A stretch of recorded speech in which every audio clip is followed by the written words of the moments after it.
परिवर्तन चाहता था। तो ऐसे में आवेशी आके यहाँ सपना दिखाया लोगों को कि मैं ये कर दूंगा, वो कर दूंगा, और जानबूझकर यहाँ के मुस्लिम बहुल क्षेत्र के मुसलमानों ने ये जानता था कि आवेशी को वोट देने से हमारा हित होने वाला नहीं, लेकिन सिर्फ इन पार्टियों को सबक सिखाने के लिए भाई निश्चित रूप से चुनाव लड़ेंगे। अब कैसे लड़ेंगे, क्यों लड़ेंगे, काहे कैसे किस परिस्थिति में लड़ेंगे, वो आने वाला वक्त बताएगा। जहां लोग जात और धर्म के नाम पर अब तक लोगों को सिर्फ ठगने का काम किया, इसलिए सीमांचल में तो क्रांति निश्चित होगी, नो डाउट।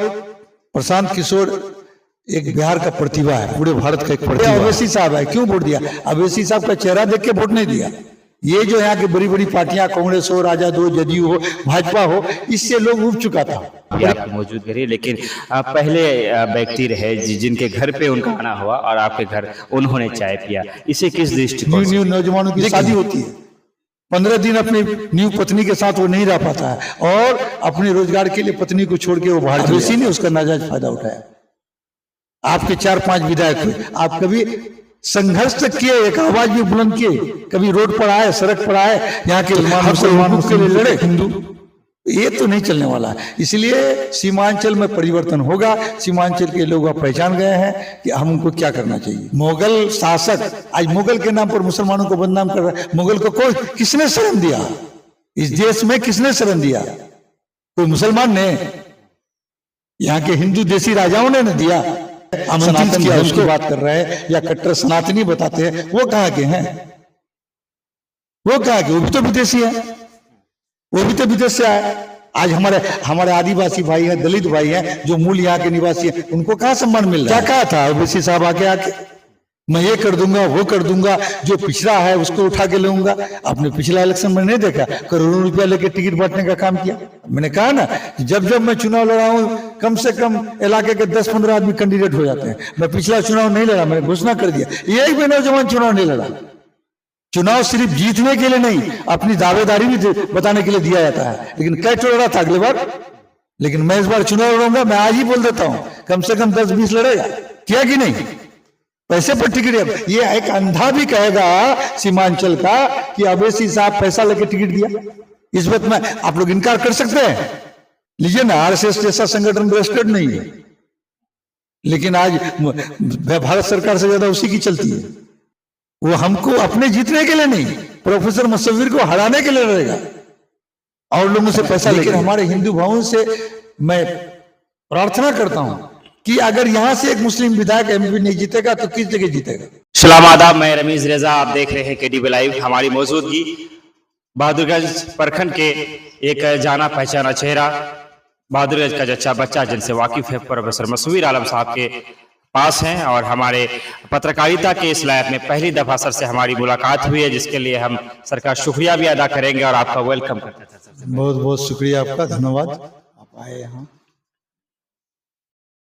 हालांकि जीत कभी आपकी मुकद्दर नहीं हुई, लेकिन बहादुरगंज में जब भी आप चुनाव लड़ते हैं, एक बड़ा जो वोट है, वोट बैंक है, वो हमेशा आपके साथ रहा है। 2020 में भी आप ये थे, लेकिन हालात जो भी वो चुनाव के मैदान में आए नहीं।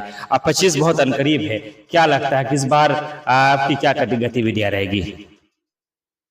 देखिए, चुनाव पॉलिटिकल कार्यकर्ताओं का, पॉलिटिकल लोगों का एक सबसे बड़ा महापर्व है। तो निश्चित रूप से पॉलिटिकल कार्यकर्ता या पॉलिटिकल लोग जो होते हैं, उस महापर्व को बड़ा शौक से मनाते हैं।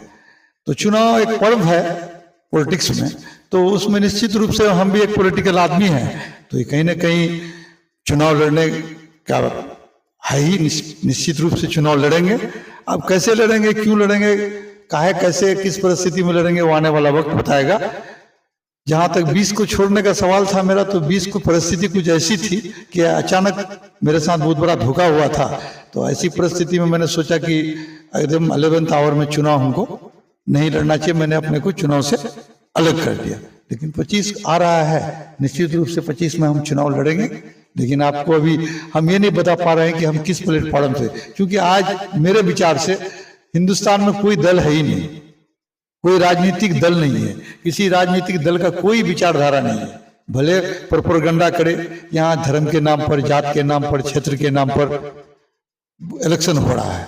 फिर इतना ही नहीं, आज कौन दल किसके साथ सवेरे रहेगा और शाम को मिल जाएगा, ये भी कहना बड़ा मुश्किल काम है। तो ऐसी परिस्थिति में ये कहना कि कोई दल है नहीं दल है, परिस्थिति ऐसी रही तो मैं नहीं सोचता हूं कि निर्दलीय चुनाव में निर्दलीय भी लड़ सकता हूं, क्योंकि या मेरा एक फ्रंट है, मेरा एक सोशल ऑर्गेनाइजेशन है सीमांचल अधिकार फ्रंट, उसी को के बैनर तले हम लोग चुनाव लड़ेंगे। हाल ही के दिनों में जब जन स्वराज के संस्थापक प्रशांत किशोर जी आए थे तो उनकी जो सभा बहादुरगंज कॉलेज में हुई तो वहाँ भी आपकी मौजूद रही, लेकिन आप पहले व्यक्ति रहे जिनके घर पे उनका आना हुआ और आपके घर उन्होंने चाय पिया, इसे किस दृष्टिकोण से देखें? देखिए, नो डाउट प्रशांत किशोर एक बिहार का प्रतिभा है, पूरे भारत का एक प्रतिभा है। वह अब तक जब जिस वह समय तक जन स्वराज की स्थापना उन्होंने नहीं की थी, वो एक प्रोफेशनल थे, एक पेशेवर के हैसियत से वो काम करते थे। उन्होंने 14 में मोदी जी का साथ दिया चुनाव जिताने में या चुनाव की रणनीति तय करने में, ममता बनर्जी का बाद में साथ दिया, अखिलेश जी का साथ दिया, केसीआर साहब का साथ दिया, यहाँ तक कि नीतीश जी को साथ भी ये लोग काम किए। तो प्रोफेशनल के तौर पर कि मैं आपका एक काम कर दूंगा, मुझे पैसा चाहिए। लेकिन कहीं ना कहीं अब जो जन स्वराज के माध्यम से एक आंदोलन की शुरुआत की है, तो मुझे ऐसा लगता है कि वो एक नई पहल किए हैं, एक नई शुरुआत किए हैं, एक न्यू विजन के साथ। क्योंकि अब तक भारत की राजनीति पिछले 3 दशक से या 4 दशक से जाति, धर्म, क्षेत्र, बाहुबल, धनबल के सहारे चल रहा है। किसी भी पार्टी का वसूल भले मैनिफेस्टो में वसूल और नीति रहा हो, लेकिन अमली तौर पर, व्यवहारिक तौर पर या जमीनी स्तर पर किसी पार्टी का कोई नीति नहीं है। एक ही मकसद है, कुर्सी पर जाना और सत्ता हत्या करके राज करना। तो ऐसी परिस्थिति में प्रशांत किशोर जी आज कह रहे हैं कि मैं एक इस आंदोलन का मेरा मकसद यह है कि जाति, धर्म, क्षेत्र, ऊंच नीच, हम सिर्फ प्रतिभा की तलाश करें के साथ, प्रतिभाओं को लेकर के, बिहार के प्रतिभाओं को लेकर के हम अपने बिहार के पिछड़ेपन को दूर करने का प्रयास करेंगे। हम जनता, यहाँ बिहार की जनता जो अब तक उसके साथ अन्याय हुआ है, उनका रणनीतिकार बन के हम काम करना चाहते हैं। तो निश्चित रूप से एक अच्छा विजन है और इस मिशन में सारे बिहारियों को साथ होना चाहिए। अगर हम बिहार की बात करें तो पलायन की जो समस्या है, जिस पर प्रशांत किशोर जी लगातार बात कर रहे हैं, सबसे बड़ी समस्या है कि पलायन की, उससे हमारा किशनगंज भी अछूता नहीं है। हमारा जो युवा तबका, रीढ़ की हड्डी होती है, वो किशनगंज में रह ही नहीं पाता है। तो ऐसे में प्रशांत किशोर जी को आप किस दृष्टिकोण से देखते हैं? बिहार की राजनीति में क्या कुछ वो कर सकते हैं? क्यों प्रशांत किशोर जी को अगर मौका मिलता है तो क्या बिहार में कुछ बदलाव की उम्मीद है? देखिए, एक दिन में कोई बदलाव परिवर्तन नहीं होता है, समझे। जैसे कि एक लॉजिक का एक है, फिलोसफी का एक माने फॉर्मूला है कि कोई भी घटना होती है तो तत्कालिक इफेक्ट से कोई घटना घट जाती है, लेकिन कोई भी जो काउज होता है, कोई जो कारण होता है, सम टोटल्स ऑफ इफेक्ट्स होता है। कई तरह के माने घटनाओं को जोड़ से एक काउज बनता है। जैसे कि आप फर्स्ट वर्ल्ड वॉर हुआ, उसके पीछे बहुत बड़ी पृष्ठभूमि थी, लेकिन शेरा जब हत्याकांड हुआ तुरंत उससे आग लग गई और फर्स्ट वर्ल्ड वॉर तत्कालीन कारण बना। तो बिहार में एक साथ आप चाहते हैं कि एक दिन में कुछ चीज बदल देंगे, ऐसा नहीं। लेकिन ये तय है कि हम बिहार में प्रतिभा है, हमारे पास प्रतिभा है, हम में हिम्मत है, हम में मैंने शर्म करने की क्षमता है। आज हम पंजाब को जाके आगे बढ़ा सकते हैं, महाराष्ट्र को आगे बढ़ा सकते हैं, दिल्ली को, हैदराबाद को आगे बढ़ा सकते हैं। तो क्यों नहीं हम बिहार को आगे बढ़ा सकते? क्योंकि हमारे पास संसाधन नहीं है। और संसाधन की कमी की वजह से आज बिहार के नौजवान बीटेक करके आज 15,000 12,000 की नौकरी में, कंपनी में जाकर नौकरी करता है। बिहार के मजदूर जो भले पढ़ा लिखा नहीं हो, लेकिन उसको हिम्मत और ताकत इतना है कि वो एक मजदूर, 2 मजदूर और जाए कि मजदूर का 2 मजदूर का काम कर सकता है। आज जाइएगा तो पंजाब जाइए, हरियाणा जाइए, और जगह जाइए, चंडीगढ़ जाइए या दिल्ली, बिहारी बंदे को खुजता है कि बिहारी बंदे काम करता है। लेकिन बिहारी बंदा काम करने के बाद भी आज बिहारी को गंवार कहा जाता है, अनपढ़ कहा जाता है, बैकवर्ड कहा जाता है। तो ये तो एक बहुत बड़ा दाग है। 75 साल में भी आज नहीं कर सके। कोई बिहार में इंडस्ट्री नहीं, बिहार में कोई आज तक कल कारखाना नहीं खुला। हमारे लोग जाके अरे फैक्ट्री में खटना होगा तो आज बिहार में खट, तो कम से कम बिहार में रहते तो आज कम से कम अपने बाल बच्चों के साथ तो उसके साथ संपर्क रहता उसको। आज जाके अपने घर द्वार बीवी को छोड़कर न्यू नौजवानों की शादी होती है, 15 दिन अपनी न्यू पत्नी के साथ वो नहीं रह पाता है और अपने रोजगार के लिए पत्नी को छोड़ के वो बाहर चले जाता है। अंदर खाने बात चल रही है और जो विगत कई दिनों से जन स्वराज से आपकी जो नज़दीकियाँ बढ़ी है, लोग लगा रहे हैं कि शायद इस बार जन स्वराज से बहादुर का जो चेहरा हो कहीं ना कहीं मुसव्विर आलम साहब। देखिए ऐसी अभी कोई बात नहीं है, मैं उनके किसी टिकट या फलना इस सब के चक्कर में हम नहीं गए। मैं इतना जानता हूँ मुझे चुनाव लड़ना है और आज के दिन में आपने देखा ना पूर्णिया का चुनाव, सब दिग्गज पार्टियां आ गई। आज रिजल्ट हो रहा है और मुझे निश्चित रूप से कहा, मैं पहले से बोलता हूं कि वहां भी शंकर सिंह जीतेगा निर्दलीय कैंडिडेट। समझे, लोगों का इन पार्टियों से मोह भंग हो चुका है। ये लोग जात और धर्म के नाम पर अब तक लोगों को सिर्फ ठगने का काम किया, इसलिए सीमांचल में तो क्रांति निश्चित होगी। ये अवैसी साहब है, क्यों वोट दिया? अवैसी साहब का चेहरा देख के वोट नहीं दिया। ये जो यहाँ की बड़ी बड़ी पार्टियां, कांग्रेस हो, राजद हो, जदयू हो, भाजपा हो, इससे लोग उब चुका था, परिवर्तन चाहता था। तो ऐसे में अवैसी आके यहाँ सपना दिखाया लोगों को कि मैं ये कर दूंगा वो कर दूंगा, और जानबूझकर यहाँ के मुस्लिम बहुल क्षेत्र के मुसलमानों ने ये जानता था कि अवैसी को वोट देने से हमारा हित होने वाला नहीं, लेकिन सिर्फ इन पार्टियों को सबक सिखाने के लिए वोट दिया। लेकिन अवैसी ने उसका नाजायज फायदा उठाया। आपके 4-5 विधायक हुए, आप कभी संघर्ष तक किए, एक आवाज भी बुलंद किए, कभी रोड पर आए, सड़क पर आए, यहाँ के हक और हुकूक के लिए लड़े? आप तो सिर्फ जात और धर्म के नाम पर लोगों को लड़ाने लगे, मुसलमान मुसलमान, हिंदू हिंदू। ये तो नहीं चलने वाला है। इसलिए सीमांचल में परिवर्तन होगा। सीमांचल के लोग अब पहचान गए हैं कि हम उनको क्या करना चाहिए, और निश्चित रूप से आने वाला दिन निश्चित रूप से जन स्वराज जिस मिशन और जिस विजन के साथ वो चल रहा है, अगर उस पर साबित कदम रहा, उस पर आगे चला, तो निश्चित रूप से आने वाला दिन कल उसका होगा। एक लंबा राजनीतिक अनुभव रहा है आपके पास, बड़े ज़माने से राजनीति में सक्रिय है। मैं समझता हूँ कि अब जितने भी बहादुरगंज में नेता होंगे सब आपके लगभग लोग आपके जूनियर ही होंगे।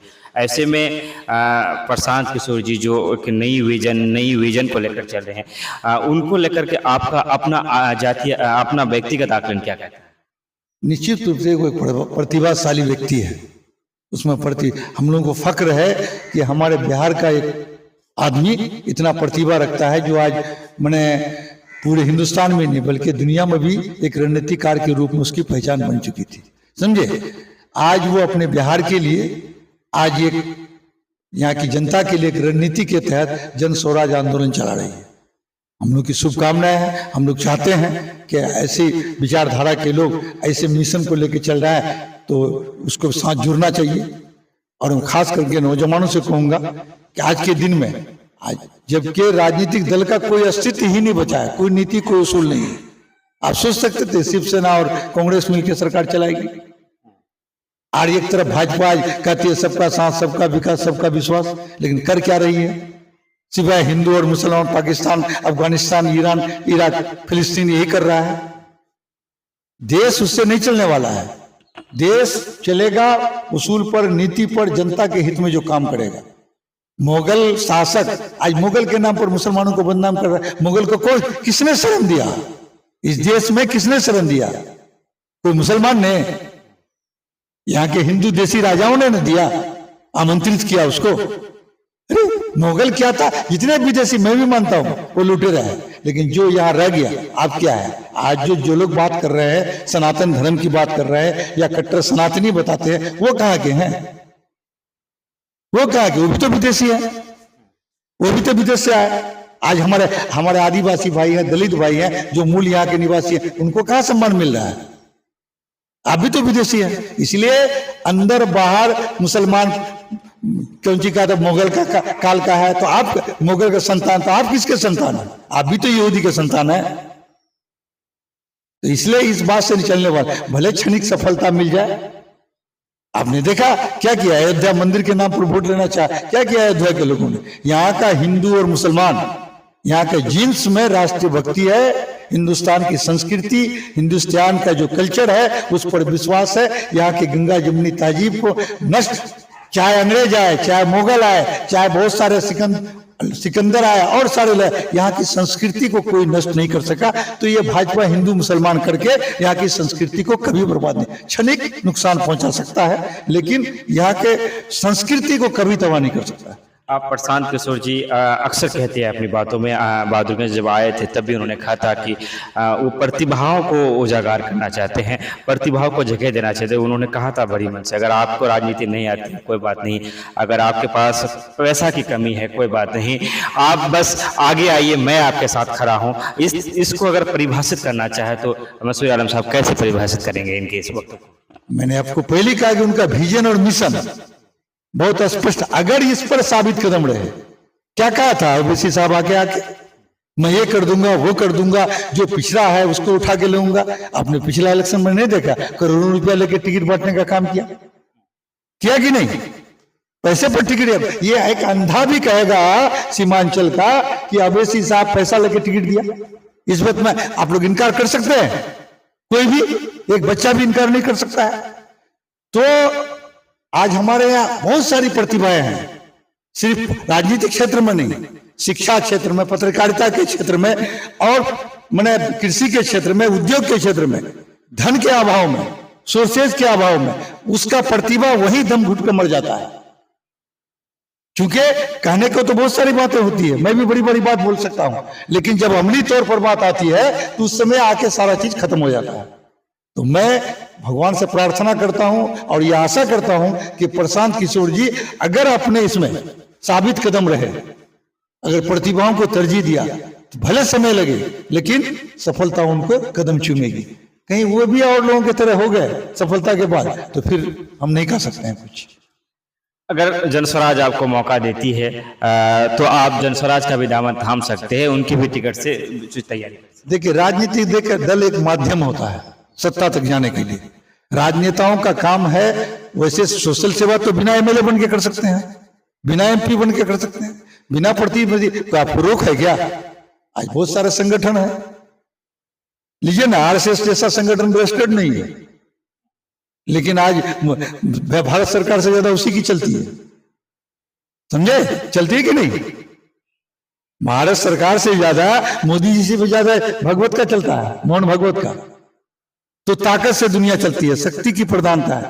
हमारे देश में शक्ति पूजा की व्यवस्था रही है। पीपल का गाछ को भी शक्ति देख के लोग पूछते हैं, सांड की शक्ति को देख के पूछते हैं। आप क्रिमिनल से डर के जाके उससे डर के उसको मैंने गुणगान करने लगते हैं, धन वाले से डर करके कि कई जेल मुकदमा नहीं फंसा दे उससे डरने लगते हैं।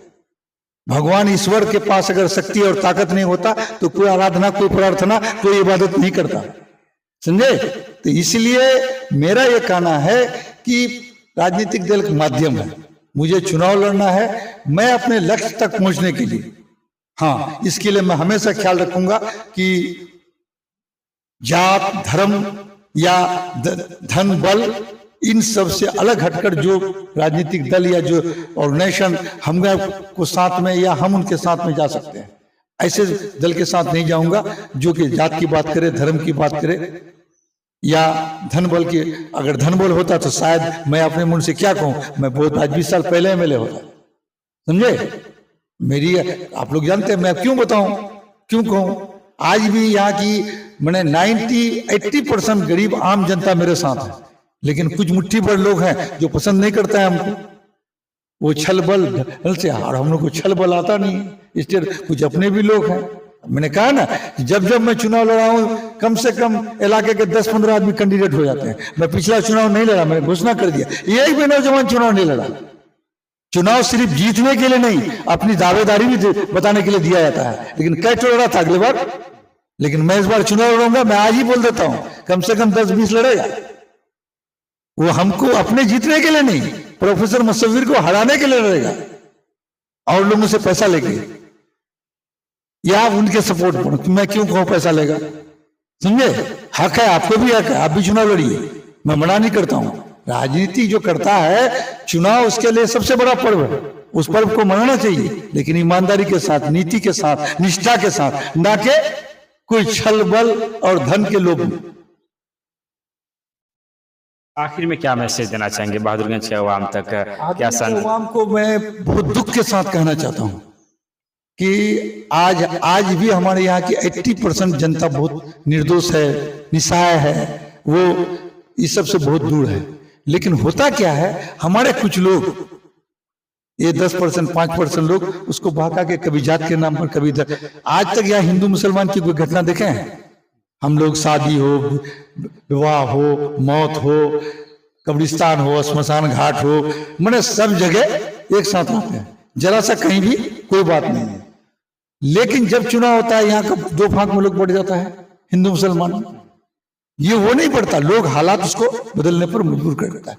तो मैं यही कहूंगा कि राष्ट्रवाद को अगर कहीं देखना है हिंदुस्तान में, राष्ट्रीयता के अगर गंगा जमुनी तहजीब को कहीं देखना है, तो आकर के यहाँ पर देखे, किशनगंज या सीमांचल में, यहाँ मुस्लिम बहुल क्षेत्र, अल्पसंख्यक बहुल क्षेत्र रहने के बाद भी कभी यहाँ हिंदू और मुसलमान की कोई बात नहीं हुई, यहाँ मिलजुल के रह। होता क्या है, कुछ मुट्ठी निहित स्वार्थी लोग, अरे आज कोई मुसलमान नहीं सोचता है कि हम भारत का प्रधानमंत्री बनेंगे, या मुश्किल से कभी ये भी नहीं सोचता कि बिहार का मुख्यमंत्री शायद हम लोग बन पाएंगे। घर संविधान तो अधिकार देता है, लेकिन व्यवहारिक तौर पर कोई मुसलमान शायद ही सोचता होगा। आज क्या होता है किशनगंज ये सीमांचल क्षेत्र में क्या होता है, निश्चित रूप से मुस्लिम 70% का इलाका है, तो यहाँ मुस्लिम कैंडिडेट रहेगा, मुस्लिम को राजनीतिक दल देगा। तो यहाँ कुछ निस्वार्थी स्वार्थी लोग हैं जो कुछ बीच में हिंदुओं को भड़काते हैं कि तुम ऐसा करो, 4 गो मुसलमान लड़ता है, बीच में एक लड़के लड़ जाओ, बीच में तुम अपना चुनाव निकालो। हक तो उनको भी है, लेकिन हमारे हिंदू भाइयों से मैं प्रार्थना करता हूं कि अगर यहां से एक मुस्लिम विधायक एमपी नहीं जीतेगा तो किस जगह जीतेगा? जिस तरह भारत में निश्चित रूप से यहाँ के हिंदू बड़े भाई है, मुसलमान हम छोटे भाई हैं, यहाँ के बड़े भाई छोटे भाई को बड़े भाई का आदर करना चाहिए, लेकिन बड़े भाइयों का भी फर्ज बनता है कि छोटे भाई को प्यार दे, उसके सर पर शफकत का साया रखे, समझे? इसी तरह किशनगंज जिला में या सीमांचल में यहाँ के हिंदू भाइयों को चाहिए कि वो यहाँ के मुसलमानों के साथ रहे, उनको दे, और मुसलमानों को चाहिए कि वो यहाँ अल्पसंख्यक है, उनको अपने पास बैठाए, उनको सम्मान दे, उनको मर्यादा, उनके साथ मोहब्बत करें। यहाँ दो फांक में मार देता है, इलेक्शन आया, हिंदू मुसलमान हो गया, फिर एक साथ वही बात है। तो बहुत बहुत शुक्रिया। ये थे प्रोफेसर मसूद आलम साहब, जो लगातार कई बार से आप चुनाव में आ रहे हैं और हर बार के चुनाव में इन्होंने कड़ी टक्कर देने का काम किया। दिगर बात है कि जीत इनकी मुकद्दर नहीं बनी। 2020 में क्यों चुनाव लड़े, तमाम तर चीज़ से आप वाकिफ भी है। 2025 आने वाला है, जन स्वराज, तमाम तर चीज़ों को लेकर हमने बातचीत की। आप भी मर्यादा और शालीनता के साथ, अगर आपको ऐसा लग रहा है कि मुझे कुछ पूछना चाहिए था लेकिन मैंने पूछ नहीं पाया हो, तो आप मुझे भी दिशा निर्देश दे सकते हैं, अपने सवाल कमेंट कर सकते हैं। लेकिन कुछ भी आप लिखें, मर्यादा शालीनता का परिचय देते हुए हम विदा लेना चाहेंगे आपसे। चैनल को सब्सक्राइब करते हुए बेल आइकन को प्रेस करते रहे, खबरों को शेयर करते रहे। धन्यवाद, शुक्रिया, आदाब।